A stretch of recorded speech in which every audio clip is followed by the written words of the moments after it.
अभी शुरू करते हैं कुंभ के मेले का इतिहास। विश्व का सबसे बड़ा मेला प्रयाग कुंभ मेला 2025 to 13 जनवरी से 26 फरवरी 2025 तक चलेगा।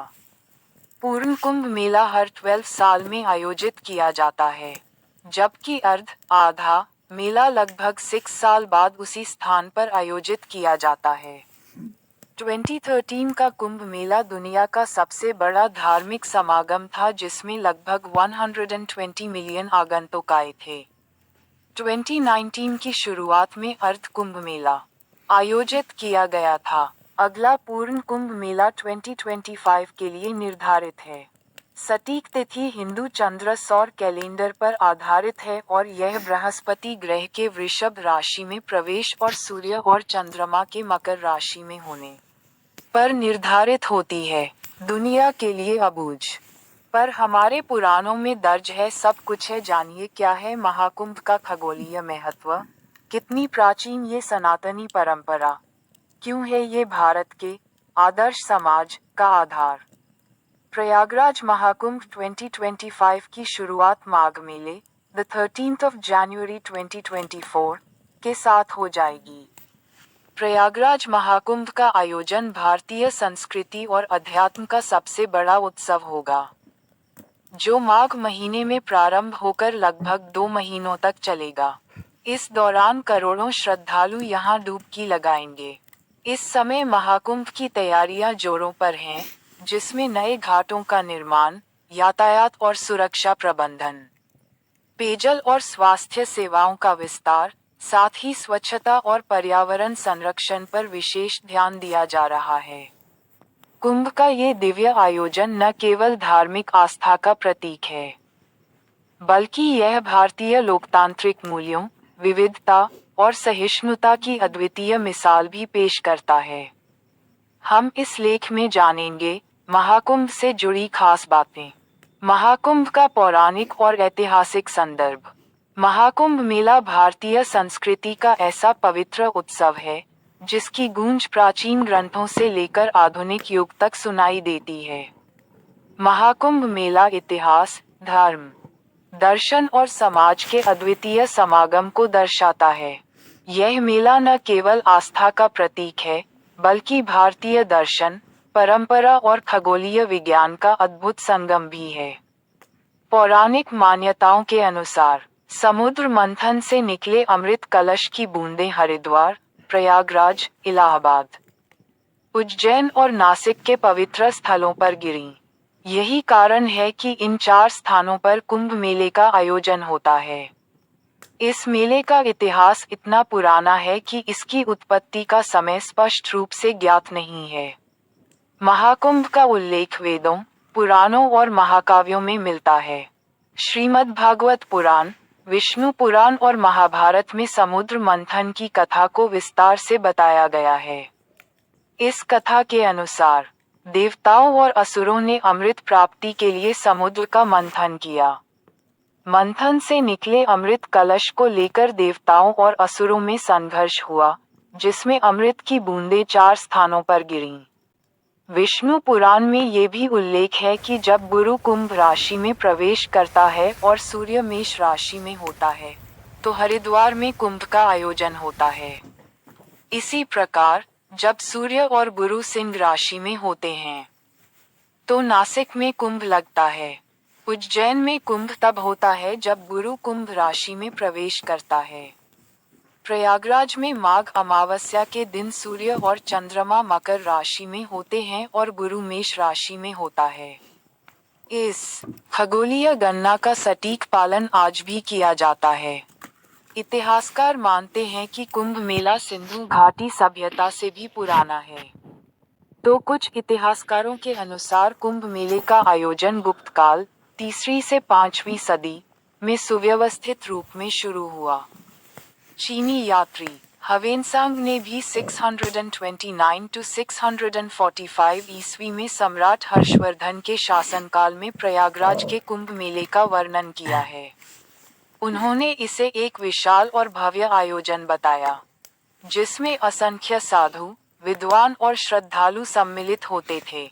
आधुनिक प्रशासनिक ढांचे के तहत कुंभ का स्वरूप गुप्त काल से शुरू हुआ और शंकराचार्य ने इसे धर्म और समाज को जोड़ने का माध्यम बनाया।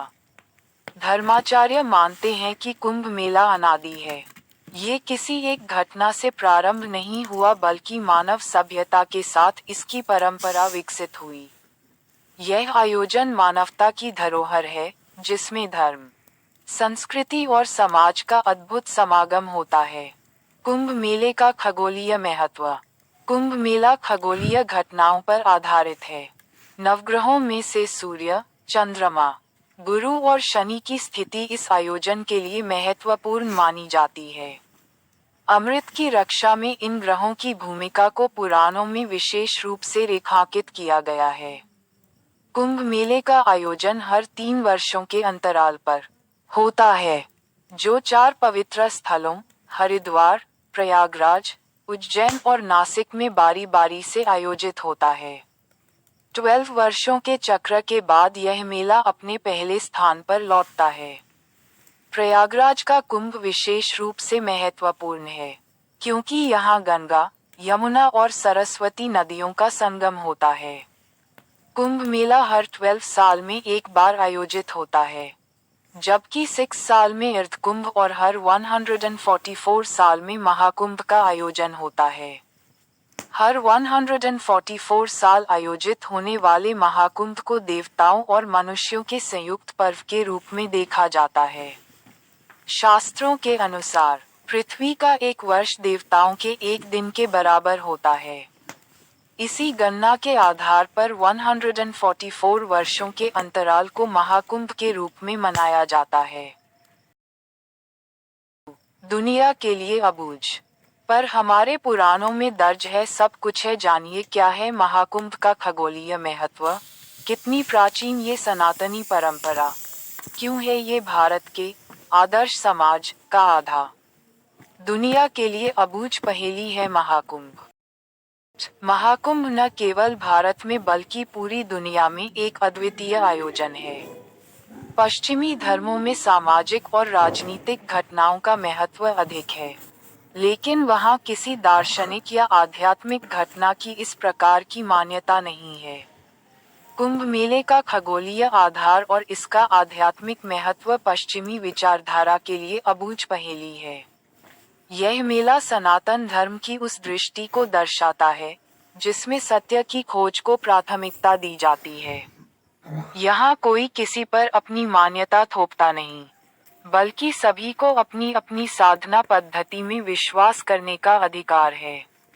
यह विविधता का सम्मान और सहिष्णुता का अद्भुत उदाहरण है। कुंभ मेला आज केवल भारतीयों तक सीमित नहीं है। विदेशी पत्रकार, श्रद्धालु और पर्यटक भी इसमें भाग लेते हैं। उनके लिए ये भारतीय संस्कृति और अध्यात्म का परिचय है। पश्चिमी दृष्टिकोण से यह मेला ब्रह्मांड और जीवन की गूढ़ अवधारणाओं को समझने का प्रयास है। विदेशी लेखक और पत्रकार इस मेले को विश्व का सबसे बड़ा शांतिपूर्ण आयोजन कहते हैं। उनका मानना है कि कुंभ मेला भारतीय दर्शन और अध्यात्म की व्यापकता को दर्शाता है। महाकुंभ में संतों का मेला, गृहस्थों के लिए भी स्वर्णिम अवसर। कुंभ मेला संतों, तपस्वियों और गृहस्थों के बीच का एक सेतु है। कुंभ मेला संतों और गृहस्थों दोनों के लिए एक अद्वितीय अवसर है। ये साधना, ज्ञान और आस्था का केंद्र है, जहाँ गृहस्थ जीवन जीने वाले लोग तपस्वियों के सत्संग से धर्म का मर्म समझते हैं। कुंभ में संत समाज का महत्वपूर्ण योगदान है, जहाँ वे अपने ज्ञान और अनुभव को जनसामान्य के साथ साझा करते हैं। संतों के सत्संग और प्रवचन से लोगों को आत्मज्ञान प्राप्त होता है। कुछ संत ऐसे भी होते हैं जो अपने साधना स्थलों से बाहर नहीं आते, लेकिन कुंभ के अवसर पर दर्शन देते हैं। श्रद्धालु इन संतों से जीवन के गूढ़ रहस्यों को समझते हैं और धर्म का मर्म जानते हैं। यह आयोजन साधना परंपरा, गृहस्थ परंपरा और कुंभ शास्त्र की त्रिवेणी है। कुंभ मेला इस दृष्टि से अनूठा है कि यहाँ समाज के सभी वर्गों के लोग एक साथ मिलते हैं। महाकुंभ नगरी में कथा और प्रवचन की परंपरा ने समाज को सदियों से दिशा दी है। कथा और प्रवचन कठिन ज्ञान को सरल भाषा में आम जन तक पहुंचाने का माध्यम है। महाकुंभ में विभिन्न अखाड़ों और संप्रदायों द्वारा आयोजित कथाएं श्रद्धालुओं को सत्य और धर्म का मार्ग दिखाती हैं। धार्मिक कथावाचक मानते हैं कि ये कथाएं समाज को गहरे स्तर पर प्रभावित करती हैं। अखाड़ों के प्रतिनिधि कहते हैं कि कथा और प्रवचन जीवन के गूढ़ रहस्यों को समझाने का माध्यम है। समाजशास्त्री इसे भारतीय समाज की सामूहिक चेतना को जागृत करने का साधन मानते हैं। श्रद्धालु कहते हैं कि इन प्रवचनों से उन्हें जीवन को नई दृष्टि और ऊर्जा मिलती है। महाकुंभ में राज्य सत्ता, समाज सत्ता और धर्म सत्ता का समागम। कुंभ मेले में धर्मांतरण, किसी विशेष पूजा पद्धति या विचारधारा को थोपने का कोई स्थान नहीं है। यहाँ हर व्यक्ति को अपनी आस्था और पूजा पद्धति के साथ आने और उसे प्रकट करने की स्वतंत्रता है। यह विविधता में एकता की भारतीय परंपरा का जीवंत उदाहरण है। कुंभ मेला केवल धार्मिक आयोजन नहीं है, ये राज्य सत्ता, समाज सत्ता और धर्म सत्ता का अद्वितीय संगम भी है। कुंभ मेला भारतीय समाज की उस विलक्षणता को दर्शाता है जहां राज्य सत्ता, समाज सत्ता और धर्म सत्ता तीनों एक दूसरे के सहयोग से काम करती हैं। यहाँ धर्माचार्य, आध्यात्मिक गुरु और प्रशासन मिलकर मेले को सुव्यवस्थित ढंग से संचालित करते हैं। यह आयोजन एक आदर्श समाज की नींव रखने का प्रतीक है। महाकुंभ भारतीय संस्कृति, धर्म और समाज का ऐसा संगम है जो न केवल भारत बल्कि पूरे विश्व को एकता और सहिष्णुता का संदेश देता है। यह आयोजन पौराणिक, ऐतिहासिक और दार्शनिक रूप से अनमोल है। महाकुंभ भारतीय समाज की सहअस्तित्व की भावना और सांस्कृतिक समृद्धि का प्रतीक है। यह न केवल आस्था का पर्व है बल्कि एक ऐसा मंच भी है जहां मानवता, ज्ञान और चेतना का मिलन होता है। समाप्त।